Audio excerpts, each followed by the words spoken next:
വെള്ളാപ്പള്ളി നടേശനെ കോൺഗ്രസ് മന്ത്രിമാരൊക്കെ സന്ദർശിക്കുകയാണ്. അപ്പോൾ ഒരു വിഭാഗം പറയുന്നു രാഷ്ട്രീയ നേതൃത്വം ഇത് തിരിച്ചറിഞ്ഞതിന് വലിയ തിരിച്ചടി ഉണ്ടാകുന്ന റിജിൽ മാക്കുറ്റി പോലുള്ളവർ പറയുന്നു രാഷ്ട്രീയ മാന്യത കാണിക്കണമെന്നുള്ള അഭിപ്രായങ്ങൾ വരുന്നു. എന്തിനാണ് ഇത്രയും ഒരു അതിർവരമ്പ് വെള്ളാപ്പള്ളിയുടെ അടുത്ത് വെക്കുന്നത്? അത് ശരിയാണോ?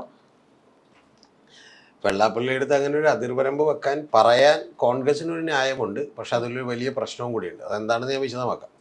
ഇപ്പോൾ ഒന്നാമത്തത്, കോൺഗ്രസ് പറയുന്നതിൻ്റെ കാരണം കോൺഗ്രസിനെ VD സതീശനടക്കം നിരവധി ആളുകളെയും കോൺഗ്രസിനെയും ഒക്കെ തന്നെ വിമർശിച്ചുകൊണ്ടിരുന്നു. കൂടാതെ LDF അധികാരത്തിൽ വരണം എന്നുള്ളത് തുടർച്ചയായി പറഞ്ഞുകൊണ്ടിരുന്നു. ഇതൊരു കാര്യം.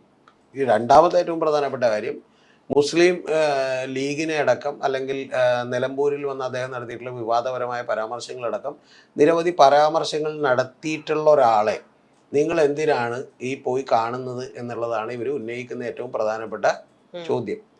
അപ്പോൾ അതിൻ്റെ കാര്യം എന്താണെന്ന് വെച്ചിട്ടുണ്ടെങ്കിൽ, ഇത് കണ്ടതൊന്നും കുഴപ്പമില്ലായിരുന്നു, പക്ഷെ അതെടുത്ത് ഫേസ്ബുക്കിലിട്ടാണ് പ്രശ്നമായത്. കാണലൊക്കെ എല്ലാവരും കാണുന്നുണ്ട്. നിങ്ങൾ ഇപ്പം ഇങ്ങനെ ഇവർ ഭയങ്കര ആദർശവും ഇതുമൊക്കെ പറയുകയാണെങ്കിൽ, പാലക്കാട് ഇലക്ഷൻ ഉണ്ടായപ്പോൾ രാഹുൽ മാങ്കൂട്ടത്തിൽ വരാൻ വേണ്ടിയിട്ട് അനുമതി ചോദിച്ചല്ലേ, വേണ്ടെന്ന് പറഞ്ഞാണല്ലോ. അപ്പോൾ അതുകൊണ്ട് അതൊക്കെ വെറുതെ ഇപ്പോഴത്തെ ഒരു ചപ്പടാച്ചിയാണ് എന്ന് മാത്രമേ ഉള്ളൂ. ഒന്ന്. രണ്ടാമത്തേതെന്ന് പറഞ്ഞാൽ, ഇതിനെ എതിർക്കുന്ന ആളുകൾ ആരൊക്കെയാണെന്നുള്ളത് സൂക്ഷ്മമായി പരിശോധിച്ചാൽ മറ്റു ചില കാര്യങ്ങൾ കൂടി മനസ്സിലാവും. അതെന്താണെന്ന് വെച്ചിട്ടുണ്ടെങ്കിൽ, ഒന്ന്, തൃശ്ശൂരിൽ നിന്ന് ഇപ്പോൾ ചാനൽ ചർച്ചകളിലൊക്കെ പുതിയ മുഖമായിട്ട് എത്തിയിട്ടുള്ള VR അനൂപാണ്. ആ VR അനൂപ് എതിർക്കുന്നതിൻ്റെ കാര്യം എന്ന് വെച്ചാൽ, ഈ ഗവൺമെൻറ്റിനെ ഒന്ന് അടിക്കാൻ കിട്ടിയൊരു പടിയാണ് എന്ന് വിചാരിച്ചിട്ടാണ് എതിർക്കുന്നത്. അതിൻ്റെ പ്രധാനപ്പെട്ട കാര്യം, അവരൊക്കെ KCയുടെ ആൾക്കാരാണ്. രണ്ടാമത്തത്, K സുധാകരൻ്റെ വലിയ അനുയായിയാണ് റിജിൽ മാക്കുറ്റി എന്ന് പറയുന്നത്. അദ്ദേഹവുമാണ് ഇതിനെ എതിർത്തിട്ടുള്ളത്. ബാക്കിയുള്ളവരാരൊന്നും വലിയ തോതിൽ എതിർത്തിട്ടില്ല. അപ്പോൾ അതായത് ഈ കോൺഗ്രസ്സുകാർ ജയിച്ചത് എങ്ങനെയാണ് എന്നുള്ളത് മറന്നു പോരുന്നതാണ് പ്രധാനപ്പെട്ട കാര്യം. ഇനി ഇത് ഉയർത്തുന്നതിൻ്റെ ന്യായം ഇതാണ്. പക്ഷെ അതിനൊരു പ്രധാനപ്പെട്ട കുഴപ്പം കൂടിയുണ്ട്. ആ കുഴപ്പം എന്താണെന്നറിയാമോ? ഇതേ VD സതീശനും ഇതേ ആളുകളൊക്കെ ചെന്ന് മറ്റേ പാണക്കാട് തങ്ങൾമാരെ കാണുമ്പോൾ പ്രശ്നമില്ല, അത് ഓക്കെ, രാഷ്ട്രീയമാണ്, ലീഗിൻ്റെ നേതാക്കന്മാരാണ്, അവരുടെ സഖ്യകക്ഷിയാണെന്ന് പറയാം. സമസ്തയുടെ നേതാക്കന്മാരെ കാണുമ്പോൾ കുഴപ്പമില്ലല്ലോ, ബിഷപ്പിനെ കാണുമ്പോൾ കുഴപ്പമില്ലല്ലോ. ഇതിൻ്റെ പ്രശ്നം കോൺഗ്രസ് മനസ്സിലാക്കേണ്ട ഒരു കാര്യമുണ്ട്.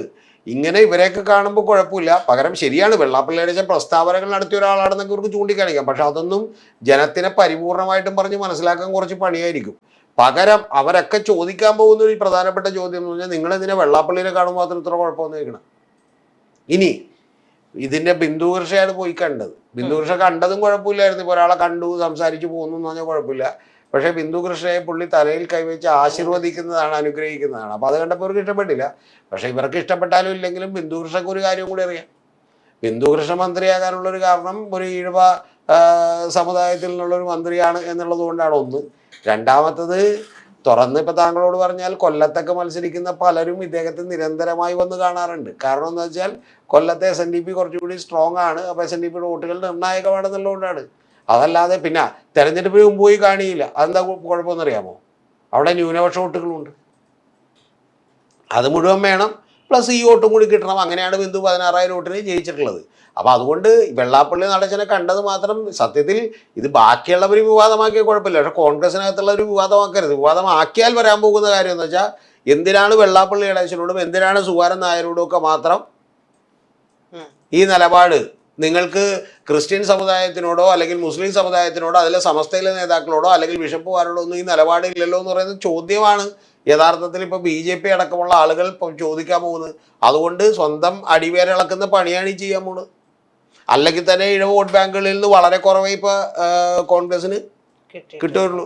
അപ്പോൾ അതുകൊണ്ട് ഇത് വെറും അസംബന്ധമായിട്ടുള്ള ഒരു കാര്യമാണ്. പിന്നെ ഞാൻ പ്രജിതയുടെ തുറന്നു പറഞ്ഞിട്ടുണ്ടെങ്കിൽ, ഞാനൊരു തവണ വെള്ളാപ്പള്ളി നടേശനെ കണ്ട്, സത്യം പറഞ്ഞിട്ടുണ്ടെങ്കിൽ അദ്ദേഹത്തെ കണ്ട് വർത്താനം പറഞ്ഞിരിക്കുകയാണ്. ഈ വർത്താനം ഞാനൊരു ഇൻ്റർവ്യൂ എടുക്കാൻ വേണ്ടി ചെന്നതാണ്. അപ്പോൾ അതിന് ശേഷം അദ്ദേഹത്തെ കണ്ട് വേറെ കുറേ കാര്യങ്ങൾ ചോദിച്ച് വർത്താനം പറഞ്ഞിരിക്കുകയാണ്. ഈ വർത്താനം പറഞ്ഞിരിക്കുമ്പോൾ ഞാൻ പറഞ്ഞു, ഞാൻ ഇറങ്ങാം. കാരണം എന്താ വെച്ചാൽ വേറൊരാൾ വെയിറ്റ് ചെയ്യുന്നുണ്ട് അവിടെ.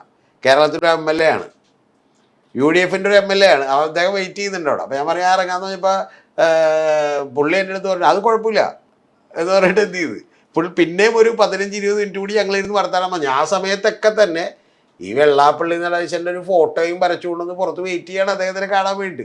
അപ്പോൾ ഇതേപോലെ പല ആളുകളും വന്ന് രഹസ്യമായിട്ടും പരസ്യമായിട്ടും അദ്ദേഹത്തെ കാണുകയും മറ്റേ കൈമൊത്തുകയൊക്കെ ചെയ്യാറുണ്ട്.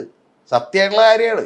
പിന്നെ അതൊക്കെ ഇപ്പം ഇനി അങ്ങനെയാണെങ്കിൽ ഞാൻ ഈ കോൺഗ്രസ്സുകാരോട് റിജിൽ മാക്കുറ്റിയോട് VR അനുവിനോടൊക്കെ ചോദിക്കട്ടെ, ഈ സതീശന് ഇത്രയും കുറ്റം അതുപോലെ കുഴപ്പങ്ങളൊക്കെ പുള്ളി പറഞ്ഞിട്ടുള്ള ഒരു പന്നനാണ് എന്നാണ് പുള്ളി പറഞ്ഞത്. പന്നനാണെന്ന് പറഞ്ഞിട്ട് ഒരു കോൺഗ്രസ് നേതാവ് പോലും എതിരായിട്ടൊരു പ്രസ്താവന നടത്തിയിട്ടില്ല. എന്താ കാര്യം എന്നറിയോ? സതീശന് വേണ്ടി ചാടിക്കേറി ആവേശത്തോടുകൂടി ഇന്ന് പ്രസ്താവന നടത്തിയുള്ള കാര്യം എന്ന് വെച്ചാൽ തെരഞ്ഞെടുപ്പിൽ സ്ഥാനാർത്ഥികളുടെ വരുമ്പോൾ പിന്നോട് വെള്ളാപ്പള്ളിയുടെ വോട്ട് കിട്ടൂല, വെള്ളാപ്പള്ളിയായിട്ട് ഉടക്കാണെന്ന് പറഞ്ഞാൽ അതും കോൺഗ്രസ്സുകാർ ആയുധമാക്കിയിട്ട് അവരെ കട്ടി. അതുകൊണ്ട് ഒരു മനുഷ്യനും ചെയ്യില്ല. കോൺഗ്രസ് എല്ലാ കാലത്തും ഇതുപോലെയൊക്കെ തന്നെയുള്ള സാമുദായിക പ്രീണനവും കാര്യങ്ങളും ഒക്കെ നടത്തിയിട്ടുണ്ട്. പിന്നെ നമ്മുടെ പ്രധാനപ്പെട്ട ചോദ്യം എന്താ, ഇങ്ങനെ ഇനി സ്പീഡി സതീശൻ എന്തെങ്കിലും ഓസ്ട്രേലിയയായിട്ടുള്ള സമീപനം എടുക്കുമോ? കഴിഞ്ഞ ദിവസം തുഷാർ വെള്ളാപ്പള്ളി എന്ന് കണ്ടിട്ടുണ്ടല്ലോ. തുഷാർ വെള്ളാപ്പള്ളി അങ്ങോട്ട് ഇന്ന് കണ്ടതിൽ കുഴപ്പമൊന്നുമില്ല, പക്ഷെ കണ്ടിട്ടുണ്ട്. അപ്പം അന്നേരം ഇവർക്ക് എന്താ ഇതില്ലാത്ത? പിന്നെ ഇനി വേറൊരു കാര്യം ഞാൻ ചോദിക്കട്ടെ, ഇതൊക്കെ വിട്ടേക്ക്, ഇതൊക്കെ സത്യം പറഞ്ഞിട്ടുണ്ടെങ്കിൽ ഈ കണ്ടു കണ്ടില്ല തൊട്ടില്ല എന്നൊക്കെ പറഞ്ഞുള്ള പ്രശ്നങ്ങളാണ് കേരളം ചർച്ച ചെയ്യണം. ഇതിനു മുമ്പ് ജി സുധാകരൻ പോയിട്ടുണ്ട്. അപ്പം നമുക്ക് പറയാം അദ്ദേഹം സ്വതന്ത്രനാണെന്ന് പറയാം. അദ്ദേഹം ഷോള് പുതപ്പിച്ചിട്ടാണ് പോകുന്നത്. ഓക്കെ, ഫൈൻ, അതുകൊണ്ട് ഈ കമ്പനീസ് ആക്ട് പ്രകാരം രജിസ്റ്റർ ചെയ്തിട്ടുള്ള ഒരു സംഘടനയാണ് SNDP എന്ന് പറയും. അതിൻ്റെ ഇപ്പം തെരഞ്ഞെടുപ്പ് നടക്കുന്നത് എന്താണെന്ന് വെച്ചിട്ടുണ്ടെങ്കിൽ 200 പേർക്ക് പ്രതിനിധിയായിട്ട് ഒരാളെ തെരഞ്ഞെടുക്കുകയാണ്. കാരണം എന്ന് വെച്ചാൽ 30 ലക്ഷം അംഗങ്ങളുണ്ട്. അപ്പോൾ 30 ലക്ഷം അംഗങ്ങളൊന്ന് വോട്ട് ചെയ്യാന്ന് പറഞ്ഞാൽ ഏതാണ്ട് കേരളത്തിലെ തെരഞ്ഞെടുപ്പ് എടുത്ത പോലെ ഒരു സിറ്റുവേഷൻ ആയിപ്പോവും. അപ്പോൾ അത് നടപ്പാക്കാൻ പറ്റാത്തതുകൊണ്ടിട്ട് 200 പേർക്ക് ഒരാളായിട്ടാണ് വോട്ട് ചെയ്യണം. അപ്പോൾ അത് പറ്റില്ല, എല്ലാവർക്കും വോട്ടവകാശം കൊടുത്തുകൊണ്ട് വേണം എന്നുള്ള ഒരു നിലപാട് കോടതി എടുത്തിട്ടുണ്ട്. അത് കോടതിയിൽ ചർച്ചയാണ്. സതീശൻ്റെ ഗവൺമെൻറ് എന്ന് പറയുമോ? എൻ്റെ ചോദ്യം അതാണ്. ഗവൺമെൻറ് എന്നിട്ട് പറയുമോ അങ്ങനെ അല്ല, എല്ലാവർക്കും പ്രാതിനിധ്യ വോട്ടവകാശമൊന്നും ആവശ്യമില്ല, എല്ലാവർക്കും വോട്ട് ചെയ്യാനുള്ള സൗകര്യം ഒരുക്കണമെന്ന് പറയുമോ? പറയാൻ പറ്റില്ല. അതെന്താ? അപ്പം ഇതൊക്കെ വെറും ഒരു അഡ്ജസ്റ്റ്മെൻറ്റിലൂടെ അങ്ങോട്ട് പോയിക്കൊണ്ടിരിക്കുകയാണ്. അല്ലാതെ VR അനൂപ് റിജിൽ മാക്കുറ്റിക്കൊക്കെ ഇത് പറയാം. കാരണം എന്ന് വെച്ചാൽ അവർ രണ്ടുപേരും എന്തല്ല, ആ കസേരയിലിരിക്കുന്നതിൻ്റെ ചൂടെന്താണെന്നുള്ളത് VD സതീശനും ബാക്കിയുള്ളവർക്കൊക്കെ അറിയാൻ പാടുണ്ട്. മനസ്സിലായി? അപ്പോൾ ബിന്ദു കൃഷ്ണക്കൊക്കെ കാര്യം അറിയാം. അതുകൊണ്ട് ബിന്ദു കൃഷ്ണൻ എന്നും ഒരു ആശീർവാദം മേടിച്ചു. പിന്നെ ഒരു 80-82 വയസ്സുള്ള ഒരു മനുഷ്യനല്ലേ, ഇപ്പോൾ ആശീർവാദം മേടിക്കാൻ അങ്ങോട്ട് പോട്ടെ എന്ന് വിചാരിച്ചാൽ മതി. അപ്പോൾ ശരിയാണ്, അദ്ദേഹത്തിൻ്റെ നിലപാടുകളൊക്കെ നിർത്തും. അദ്ദേഹം ഇപ്പോൾ തീവ്ര പ്രസംഗം നടത്തിയതോ അല്ലെങ്കിൽ മറ്റേ റിപ്പോർട്ടറിൻ്റെ ഒരു ചാനലിലെ പ്രവർത്തകനെ തീവ്രവാദി എന്ന് വിളിച്ചൊന്നും നമ്മൾ അനുകൂലിക്കുന്നില്ല, എതിർത്തോ. പക്ഷെ എന്നും പറഞ്ഞിട്ട് നിങ്ങൾ മറ്റേ ആദർശത്തിൻ്റെ അപ്പോസ്തലിലാണ്, നിലപാടുകളുടെ രാജകുമാരനാണെന്നൊന്നും പറഞ്ഞേണ്ട. നിലപാടില്ലാത്ത രാജകുമാരന്മാർക്ക് സീറ്റ് കിട്ടുള്ളൂ. മനസ്സിലായി? നിലപാടുകൾ ഉറച്ചേക്കുന്ന രാജകുമാരന്മാർക്കൊന്നും സീറ്റ് കിട്ടില്ല. അല്ലെങ്കിൽ വല്ല VS അച്യുതാനന്ദനോ VM സുധീരനോ അല്ലെങ്കിൽ AK ആന്റണിയൊക്കെ ആകണമായിരുന്നു. അതായത് ഒരു പബ്ലിക് എൻ്റെയിലാണ്. നമ്മുടെ കേരളവും മാറിക്കഴിഞ്ഞു. കേരളത്തിൽ ഇത്തരത്തിൽ സമുദായ നേതാക്കന്മാരുടെയൊക്കെ സ്വാധീനവും പ്രാതിനിധ്യവും ഒക്കെ കൂടി വരികയാണ്. ഇപ്പോൾ പറയുമ്പോൾ എല്ലാവരും പറയും ഓക്കെ, ഇതുവരെയുള്ള ചരിത്രം എടുത്ത് പരിശോധിച്ചാൽ വെള്ളാപ്പള്ളി എതിര് നിന്നവരൊക്കെ ജയിക്കുകയും വെള്ളാപ്പള്ളിക്ക് അനുകൂലം, അങ്ങനെയൊന്നുമല്ല. ആ കാലഘട്ടമൊക്കെ മാറി. ഇതൊക്കെ വെറുതെ ഒരു അടിയങ്ങ് അടിക്കുന്നതാണ്. ഇപ്പോൾ ശോഭാ സുരേന്ദ്രനെ വെള്ളാപ്പള്ളിയുടെ അച്ഛൻ്റെ ഭാര്യയും അതുപോലെ ആളുകളും കൂടി പിന്തുണച്ചിരുന്നു. ശരിക്കും ശോഭാ സുരേന്ദ്രൻ അവിടെ വലിയ തോതിൽ വോട്ട് പിടിച്ചു. യാഥാർത്ഥ്യം ഇതാണ്. അതെന്താ വെച്ചാൽ പഴയ കാലത്ത് ഒരു SNDP അല്ല, SNDP ഒരുപാട് മാറിയിട്ടുണ്ട്. ഈ പ്രത്യേകിച്ച് ഈഴവ കമ്മ്യൂണിറ്റികളിലുള്ള ഒരു ചെറിയൊരു വിഭാഗം SNDP പറയുന്നത് കേൾക്കുന്ന ആളുകളുണ്ട്, അല്ലെങ്കിൽ SNDPയിലൂടെ ഒരു മെസ്സേജ് കിട്ടുന്നവരുണ്ട്. അവരിൽ കുറേ പേര് ഓൾറെഡി BJP ആയിട്ടുണ്ട്. അത്തരം പല കാര്യങ്ങളും കേരളത്തിൽ സംഭവിക്കുന്നുണ്ട്. അതുകൊണ്ട് ഇതിപ്പോൾ പോയി കണ്ടു എന്നുള്ളത് വേറെ ആളുകൾ വിവാദമാക്കണമെങ്കിൽ എനിക്ക് മനസ്സിലാകും. മുസ്ലിം ലീഗിൽ നിന്നുള്ള കുറേ ആളുകൾ വിവാദമാക്കുകയാണ്, അല്ലെങ്കിൽ ഇപ്പോൾ CPM വിവാദമാക്കുകയാണെന്ന് പറഞ്ഞാൽ പിന്നെ മനസ്സിലാകും. ഇത് യഥാർത്ഥത്തിൽ ഇപ്പോൾ ഈ കോൺഗ്രസിനകത്ത് തന്നെയുള്ള വിവാദമാക്കുന്നു എന്ന് പറയുമ്പോഴത്തേക്കും അതിലൊന്നും പ്രത്യേകിച്ച് വലിയ കാര്യം തമ്മിലടി തുടങ്ങിയതും കൂടിയല്ലേ ഇത് കാണിക്കുന്നത്. അല്ല, അതിലെ തമ്മിലടിയാണ് ഇതിന്റെ ബേസിക്. അല്ലാതെ ശരിക്കും സത്യം പറഞ്ഞാൽ ഞാൻ വിചാരിക്കണ രാത്രി എന്നെ വെള്ളാപ്പള്ളിനെ വിളിച്ച് പറഞ്ഞിട്ടുണ്ടാവും, ചേട്ടാ ഞങ്ങളിതൊക്കെ വെറുതെ പറയുന്നേ ഉള്ളൂ, തമാശയായിട്ട് എടുത്തേക്കണേട്ടാന്ന് പറഞ്ഞിട്ടുണ്ടാവും. അല്ലാതെ സ്ഥാനാർത്ഥിയാകണം നിൽക്കണമെന്ന് വിചാരിക്കുന്ന ഒരാൾ, ഇനി ചില ആളുകൾക്ക് അങ്ങനെ എടുക്കുവാട്ടെ നിലപാടുകൾ എടുക്കാം എന്ന് പറഞ്ഞാൽ അവരുടെ മണ്ഡലത്തിൽ വലിയ പ്രശ്നം ഉണ്ടാവില്ല ഈ വോട്ട്. അപ്പം അങ്ങനെയാണെങ്കിൽ ഈ നിലപാടെടുക്കുക. അല്ലാതെ അവരുടെ മണ്ഡലത്തിൽ പ്രശ്നം ഉണ്ടെങ്കിൽ ഈ നിലപാടെടുക്കാൻ പറ്റില്ല. ആ നിലപാടുണ്ടെങ്കിൽ നമ്മൾ എന്ത് ചെയ്യേണ്ടി വരും? മറ്റേ ബിന്ദു കൃഷ്ണയോട് ഈ ചോദ്യം ചോദിക്കുമ്പോൾ പറഞ്ഞ പോലെ എല്ലാവർക്കും ക്ഷീരദിന ആശംസകളൊക്കെ നേരേണ്ടി വരും. ബിന്ദു കൃഷ്ണയോട് ഈ ചോദ്യം ചോദിച്ചപ്പോൾ ബിന്ദു കൃഷ്ണ ഉണ്ടാകുന്നത് എല്ലാവർക്കും ക്ഷീരദിന ആശംസകൾ എന്നാണ് പറഞ്ഞത്. ഓക്കെ, എല്ലാവർക്കും ക്ഷീരദിന ആശംസകൾ, ഓരോ ഗ്ലാസ് പാൽ കൂടി കുടിച്ചിട്ട് പോകാമെന്ന് പറഞ്ഞെങ്കിൽ കുറച്ചുകൂടി ഭംഗിയുണ്ടായിരുന്നു. അല്ലെങ്കിൽ ഞാൻ പശുവിനെ കറക്കാനായിട്ട് വരാം എന്ന് പറഞ്ഞേക്ക് കുറച്ചുകൂടി ഭംഗിയുണ്ടായി. അപ്പോൾ അതുകൊണ്ട് ബിന്ദു കൃഷ്ണ നമുക്ക് തെറ്റൊന്നും പറയാനില്ല. ഇതൊക്കെ സത്യസന്ധമായി പറഞ്ഞിട്ടുണ്ടെങ്കിൽ എല്ലാ ആളുകളും എന്നോട് വിളിച്ചു ചോദിച്ചിട്ടുണ്ട്. ഞാനുമായിട്ട് വലിയ ബന്ധമൊന്നുമില്ല, പക്ഷെ എങ്ങനെയോ പറഞ്ഞിട്ട് എന്നോട് 2 പേര് വിളിച്ചു ചോദിച്ചിട്ടുണ്ട് കഴിഞ്ഞ തെരഞ്ഞെടുപ്പിൽ നിൽക്കാൻ പോകുന്നവർ. വെള്ളാപ്പള്ളിനെ വിളിച്ച് ഒന്ന് സംസാരിച്ച് നമുക്കൊന്ന് എന്ത് ചെയ്യണം, ഒരു അപ്പോയിൻമെൻറ്റ് എടുക്കണം. വേറെ ഒന്നുമില്ല, അതായത് ചെന്ന് കാണാനാണ്. ഇതുപോലെ എല്ലാവരെയും ചെന്ന് കാണാറുണ്ട്. ഇപ്പോൾ ഉദാഹരണത്തിന് വേറൊരു സ്ഥാനാർത്ഥി, കോഴിക്കോടുള്ള സ്ഥാനാർത്ഥി വലിയ പരിശ്രമം നടത്തിയിരുന്നു. ഒരു കൗൺസിൽ ഇലക്ഷൻ മത്സരിക്കുമ്പോൾ ഒരു സ്ഥാനാർത്ഥി വലിയ പരിശ്രമം നടത്തിയിരുന്നു. നമ്മുടെ ഇയാളെ കാണാൻ, കാന്തപുരം അബൂബക്കർ മുസ്ലിയാരെ കാണാൻ. കാന്തപുരത്തെ കണ്ട് വെറുതെ ഒരു ഫോട്ടോ കിട്ടിയാൽ മതി, അവിടെ ജയിക്കൂടാ. കാന്തപുരം ഇതുപോലെ അനുഗ്രഹിച്ചാൽ മതി. എന്താണെന്ന് വെച്ചാൽ കാന്തപുരത്തിൻ്റെ ആളുകൾക്ക് വലിയ വോട്ടുണ്ട്. അവരൊരു മിലിറ്ററി പോലെ ഒരു മിലിറ്റൻ്റ് ആയിട്ടുള്ള സംവിധാനമാണ്. അതുകൊണ്ട് അവരെന്ത് ചെയ്യും? അപ്പോൾ രാഷ്ട്രീയത്തിൽ നിങ്ങളൊരു ഇലക്ട്രൽ പൊളിറ്റിക്സിൽ നിൽക്കണമെങ്കിൽ പിന്നെ നിങ്ങൾക്ക് വേറെ ചോയ്സ് ഒന്നും ഇല്ല. മറ്റേ ഞാൻ ഇരിക്കുമ്പോൾ വെയിറ്റ് ചെയ്തിട്ടുള്ള ഒരു യങ് ആയിട്ടുള്ള ഒരു സ്ഥാനാർത്ഥി, ഒരു MLA വന്നിട്ട് ആകെ ചെയ്തതെന്താണെന്ന് വെച്ചിട്ടുണ്ടെങ്കിൽ ഒരു പടം ആരെക്കൊണ്ട് വരപ്പിച്ചിട്ട് അതൊരു വെള്ളാപ്പള്ളി അടച്ചതിൻ്റെ പടം അദ്ദേഹത്തിന് കൊടുത്തു, സൈഡിലുള്ള ഫോട്ടോ എടുത്ത് അവരപ്പം തന്നെ സ്ഥലം. അപ്പോൾ അത് അടുത്ത തെരഞ്ഞെടുപ്പിലേക്ക് വേണ്ടിയുള്ള ആവശ്യം കൂടിയാണ്. പിന്നെ ശരിക്കും പറഞ്ഞാൽ അതുകൊണ്ടാണ് അദ്ദേഹം കൂളായിട്ട് പറഞ്ഞത്, അത് കുഴപ്പമില്ല, മോൻ അവിടെ ഇരുന്നു, കുറച്ച് കഴിഞ്ഞിട്ടില്ല. ഞാൻ വളരെ പ്രസക്തമായിട്ടുള്ളൊരു ചോദ്യം അദ്ദേഹത്തിനോട് ചോദിച്ചു. ആ ചോദ്യം അദ്ദേഹത്തിന് ഇഷ്ടപ്പെട്ടുകൊണ്ട് അതിൻ്റെ വളരെ വിശദമായിട്ട് മറുപടി പറഞ്ഞു. എനിക്ക് ഏറ്റവും ഇഷ്ടപ്പെട്ടുള്ള കാര്യം എന്താ വെച്ചാൽ, പുള്ളിയുടെ നമ്മൾ ഇൻ്റർവ്യൂ എടുക്കാനോ ഡീറ്റെയിൽസിനെ കുറിച്ച് ചിലപ്പോൾ പുള്ളി പറഞ്ഞാൽ എന്ത് ചോദ്യം വേണമെങ്കിലും ചോദിച്ചു. കാരണം എന്തെങ്കിലും ചോദിക്കാൻ പാടില്ലെന്നുണ്ട് അതൊക്കെ ചോദിച്ചു. ചില ആളുകൾ മറ്റത് ചോദിക്കരുത്, അത് ചോദിക്കരുത് എന്നൊക്കെ പറയും. ഇതെന്തോട് ചോദ്യം വേണമെങ്കിലും ചോദിച്ചു.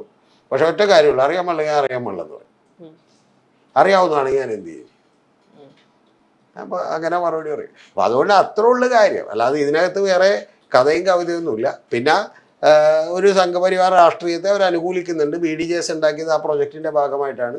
അത് കഴിഞ്ഞിട്ടാണ് എന്ത് ചെയ്തിട്ടുള്ളത്. പിന്നെ തുഷാർ വെള്ളാപ്പള്ളി ചെന്നത് ജന്മദിനത്തിൽ അദ്ദേഹത്തെ അനുമോദിക്കാനാണ്. ആരെ? VD സതീശനെ ആശ്ലേഷിച്ച് അനുമോദിക്കാനായിട്ടാണ്. അതൊക്കെ കോൺഗ്രസിനകത്തുള്ള കാര്യമാണ്. അല്ലാതെ ഭയങ്കരമായ നിലപാടിൻ്റെ ആൾക്കാരാണ് ഇവരെന്നൊക്കെ ചിന്തിച്ചാലേ ഈ പ്രശ്നം, അല്ലെങ്കിൽ വലിയ കുഴപ്പമൊന്നുമില്ല. നിതീഷ് കുമാറൊക്കെ ചെയ്ത പോലെ ഇന്ന് രാത്രി ഭയങ്കര നിലപാട്. കാരണം മോദി പ്രധാനമന്ത്രിയായാൽ ഞാൻ ഒരിക്കലും എന്ത് ചെയ്യില്ല, കൂട്ടുകയറില്ല എന്ന് പറയും. പിറ്റേ ദിവസം രാവിലെ നോക്കുമ്പോൾ പുള്ളി NDയുടെ ഒപ്പം തുറത്ത് കിട്ടിയത് വരും. അപ്പോൾ അത്രയൊക്കെ രാഷ്ട്രീയത്തിലെ നിലപാടും രാഷ്ട്രീയ സാഹചര്യങ്ങളാണ്. ആ സാഹചര്യങ്ങൾക്കനുസരിച്ച് അത്രയൊക്കെ നിലപാട് എന്ത് ചെയ്യാൻ പറ്റും, എടുക്കാൻ പറ്റും. ഇനി ബിന്ദു കൃഷ്ണയെ ജമാഅത്തെ ഇസ്ലാമിക്കാരും മറ്റേ മുസ്ലിം ലീഗും കൂടി അടുത്തവണോടെ തോപ്പിക്കുമെന്ന് നമുക്ക് കാത്തിരുന്ന് കാണാം. പക്ഷേ ബിന്ദു കൃഷ്ണക്ക് അറിയാം സത്യത്തിൽ ഒരുപാട് കൂടെ തോക്കട. ആദ്യമായിട്ടാണ് ജയിച്ച MLA ആയത്. MLA ഇപ്പം മന്ത്രിയാകാനുള്ള കാരണം എന്ന് വെച്ചാൽ ശിവഗിരി അടക്കമുള്ള ആളുകളുടെ നിലപാടാണ്. ആ നിലപാടെന്ന് പറയുന്നത് ഈഴവ സമുദായത്തിന് കൂടുതൽ പ്രാതിനിധ്യം വേണമെന്നുള്ള ഡയലോഗിൻ്റെ പുറത്തുകൂടിയാണ് 3 പേർക്ക്, പാവം പിടിച്ച നമ്മുടെ M ലിജുവിനും അതുപോലെ ബിന്ദു കൃഷ്ണക്കും ഈ പറയുന്ന OJ ജനീഷൊന്നും വിചാരിച്ചില്ല, ജയിക്കുമെന്ന് പോലും വിചാരിച്ചില്ല. OJ ജനീഷ് ശരിക്കും പറഞ്ഞാൽ ഒരു 50 കോടി ലോട്ടറി അടിച്ച ഒരാളാണ്. ആദ്യം സ്ഥാനം കിട്ടുമെന്ന് വിചാരിച്ചില്ല. അപ്പോഴാണ് മാങ്കൂട്ടം പോയിട്ട് സ്ഥാനം കിട്ടുന്നത്. പിന്നെ പോയിട്ട് എന്ത് ചെയ്ത് ഇത് കിട്ടുന്നത്, ആകെ 8 പേരെ ജയിച്ചുള്ളൂ. 8 പേരിൽ 3 പേരെ മന്ത്രിയാക്കി. എനിക്ക് ആകെ സങ്കടമുള്ളത് കിട്ടാതെ പോയ ജയന്തിനാണ്. ജയന്തിനെ മന്ത്രിയാക്കേണ്ടതായിരുന്നു. ഒരു മന്ത്രി സ്ഥാനം കിട്ടിയിരുന്നെങ്കിൽ ജയന്ത് കുറേ കൂടി ഭംഗിയായിട്ട് പഠിച്ചാൽ. ജയന്ത് കോഴിക്കോടുള്ള ആളാണ്. പക്ഷേ യൂത്ത് പ്രാതിനിധ്യവും തൃശ്ശൂരും കൂടി വന്നപ്പോഴാണ് OJ ജനീഷ് കൊടുത്തുപോയത്. അപ്പോൾ അതുകൊണ്ട് ഇതിലൊക്കെ ഇത്രയൊക്കെ കഥയുണ്ട്. അല്ലാതെ നമ്മൾ ഭയങ്കരമായിട്ടുള്ള മസിൽ പിടിച്ച് വർത്താനമൊന്നും പറഞ്ഞ് സമയം കളയുന്നതിൽ അർത്ഥമില്ല. അതുകൊണ്ട് ഇപ്പോൾ ബിന്ദു കൃഷ്ണ അതെടുത്ത് FBയിൽ ഇട്ടു. ഇനി FBയിൽ ഇടാത്ത എത്ര പേര് പോയിട്ടുണ്ടെന്ന് മാത്രം നമ്മൾ നോക്കിയാൽ മതി. ഇതിൻ്റെ ഇടയിൽ ഒരു കാര്യം പറയാൻ പറ്റും. നമ്മുടെ രമേശ് ചെന്നിത്തല ഈ തുഷാർ വെള്ളാപ്പള്ളിയുടെ അമ്മായിയച്ഛൻ്റെ വീട്ടിൽ ചെന്നിരുന്നു. അപ്പം അമ്മായിയച്ഛൻ്റെ വീട്ടിൽ വെച്ച് യാദൃശ്ചികമായിട്ട് തുഷാർ വെള്ളാപ്പള്ളിയും കണ്ടു. യാദൃശ്ചികമായിട്ട്. പിന്നെ അത് വേണമെങ്കിൽ പറയാം രമേശ് ചെന്നിത്തലക്ക് അറിയില്ലായിരുന്നു എന്ന് പറയാം. പിന്നെ ചെന്നിത്തല ആകുമ്പോൾ കുഴപ്പമില്ല. എന്നതറിയാമോ, അത്ര വലിയ എതിർപ്പ് ഇവരുടെ ഭാഗത്തുനിന്ന് വരില്ല. അതിനൊക്കെ പിന്നെ കാരണങ്ങളുണ്ട്. അതൊക്കെ ഈ പറയുന്ന ആവശ്യങ്ങളാണ്. നമുക്ക് ഇഷ്ടപ്പെടാത്ത ആളുകൾ ആരാണ് ഇത് ചെയ്യുന്നത്, അതിൽ ആരടിക്കാൻ വേണ്ടി ഗുണം കിട്ടുമെന്നുള്ളതാണ്. ഇത് സത്യത്തിൽ ബിന്ദു കൃഷ്ണക്കെതിരെയുള്ള എതിർപ്പല്ല. ഇത് എതിർപ്പ് എന്താണെന്ന് വെച്ചാൽ സതീശൻ താൻ പറഞ്ഞ കാര്യം എന്താണെന്നാണ് ഈ ചോദിക്കണം. ഏത് ഒരാളുടെയും തിണ്ണയിറക്കാൻ പോലെന്നുണ്ട് നിങ്ങളുടെ മന്ത്രിസഭയിലെ ആളുകളൊക്കെ അതുകൊണ്ട് ബിന്ദു കൃഷ്ണ പോയതിലൊന്നും എനിക്ക് വലിയ തെറ്റൊന്നും കാണുന്നില്ല. 10-82 വയസ്സുള്ള ഒരു പുള്ളിയല്ലേ, പുള്ളീനെ പോയി കണ്ട് ഒന്ന് ആശീർവാദം, ഇനിയിപ്പോൾ തലക്ക് പുള്ളി ആശീർവാദം മേടിച്ചു എന്ന് പറഞ്ഞാൽ ബിന്ദു കൃഷ്ണ ചെയ്തതിൽ ആകെയുള്ള തെറ്റാകും. ഏതാണ്ട് FB പോസ്റ്റായിട്ട് എന്ത് ചെയ്യേണ്ട ആവശ്യമില്ലായിരുന്നു. ഇട്ടില്ലെങ്കിൽ തലവേദന ഉണ്ടാവില്ല. പിന്നെ അടുത്ത തെരഞ്ഞെടുപ്പിന് വിട്ടാലും മതിയാണ്. അടുത്ത തെരഞ്ഞെടുപ്പിന് തൊട്ടും വിടരുത്. കാരണം തൊട്ടും വിട്ട് അവിടെ മുസ്ലിം ന്യൂനപക്ഷത്തിൻ്റെ വോട്ടുണ്ട്, അത് കിട്ടൂല. അന്നത്തെ സാഹചര്യം എങ്ങനെയെന്ന് നോക്കിയിട്ട് വേണം ഫോട്ടോ ഇടാൻ. അത്രയാണ് എനിക്ക് പ്രിയപ്പെട്ട ബിന്ദു കൃഷ്ണയോട് പറയാനുള്ളത്. പിന്നെ ബിന്ദു കൃഷ്ണക്കും ഇത് കേട്ടിരിക്കുന്ന പ്രേക്ഷകർക്കും എൻ്റെ ക്ഷീരദിനാശംസകൾ. ഇന്നലെയായിരുന്നു, ഒരു ദിവസം വൈകി.